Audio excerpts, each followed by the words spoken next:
na hapa mbele ya Mwenyezi Mungu, mbele yenu hapa, ya kwamba wakigoma tena hata hiyo kazi hawatapata, tutawafuta immediately.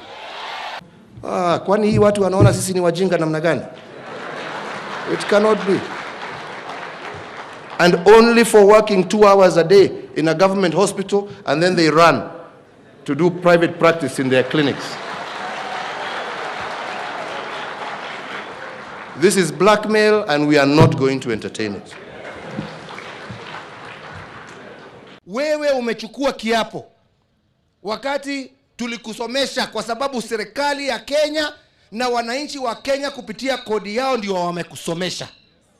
Wewe umeamua ati wewe utagoma, uache mgonjwa ambao umechukua kiapo ya kulinda maisha yake ati akufe kitandani, ati wewe umeenda nyumbani kwa sababu ya pesa.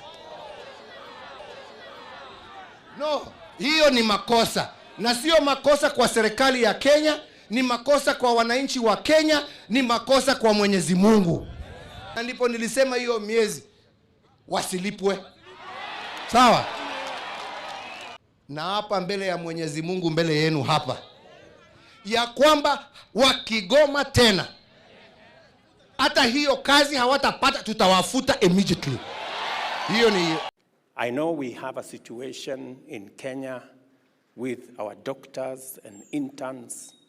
I want to implore on them, our friends, the doctors, that we mind about them, we value the service they give to our nation, but we must live within our means. The resources we have are only sufficient to pay 70,000 shillings for intern doctors. It is not a salary, it is a stipend for only 1 year, and then they will be employed.